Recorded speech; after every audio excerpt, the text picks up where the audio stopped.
Алматы мемлекеттік көлік және коммуникациялар колледжі. Мен Өмірбекова Марина Нұрлановна. Вагондар мен рефрижераторлы жылжымалы құрамды пайдалану, техникалық қызмет көрсету және жөндеу мамандығы бойынша арнайы пәндер оқытушысымын. Сәлеметсіздер ме, құрметті студенттер? Еңбекті қорғау пәні бойынша онлайн сабағымызды бастаймыз.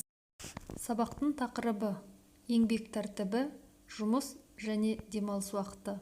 Сабақтың мақсаты еңбекке деген жауапкершілікке тәрбиелеу арқылы еңбек шарттарының жағдайларына сәйкес жұмыстың қалыпты ұзақтығын анықтау, еңбек тәртібіне деген жауапкершілік.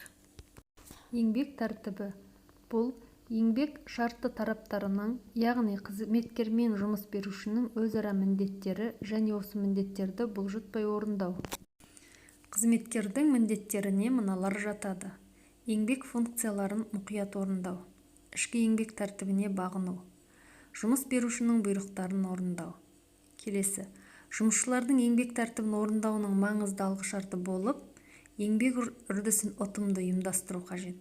Ол үшін жұмыс беруші қызметкерге еңбек ақысын төлеу қажет. Еңбек туралы заңдарда, ұжымдық шартта және тараптардың келісімінде көзделген еңбек жағдайларымен қамтамасыз етуі қажет. Құрметті білім алушы, қалай ойлайсыз? Өз мамандығымыз ретінде еңбек тәртібін өндірістік тәртіп негізі ретінде қалай сақтаймыз?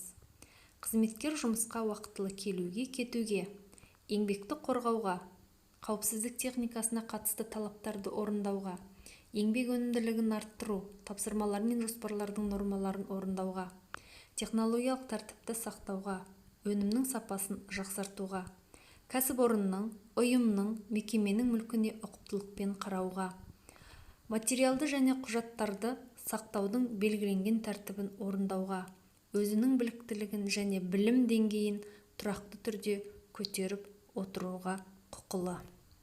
Келесі, жұмыс беруші еңбек тәртібін бұзғаны үшін, яғни қызметкердің өзіне тапсырылған еңбек міндеттерін орындамағаны үшін тәртіптік жазалардың мынандай түрлерін қолдануға құқылы: ескерту, сөгіс, жеке еңбек шартын бұзу. Жұмыс және демалыс уақыты. Жұмыс уақыты дегеніміз жұмыс берушінің актілеріне және жеке еңбек шартының жағдайларына сәйкес жұмыскер өзінің еңбегі міндеттерін орындайтын уақыт.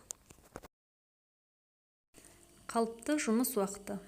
Еңбектің күн, апта, жыл бойғы адамның дамуына және өмір сүруіне зиянын тигізбейтін жұмыстың ұзақтығы қалыпты деп танылады. Еңбек туралы заңнамаға сәйкес кәсіпорындардағы жұмыскерлердің қалыпты жұмыс істеу ұзақтығы аптасына 40 сағаттан кем болмауы тиіс. Демалыс уақыты қызметкердің еңбек міндеттерін орындаудан бос және оны өз қалауы бойынша пайдаланатын уақыт. Жыл сайынғы еңбек демалысы. Қызметкерлерге жұмыс орны мен орташа жалақысы сақтала отырып, жыл сайын күнтізбелік күн есебінен берілетін заңда көзделген үзіліссіз демалыс. Құрметті студенттер, онлайн сабағымызды бекітіп, әрі үй жұмысы ретінде мына кестелерді толтырыңыздар. Кестені сайттан жүктеп ала аласыздар.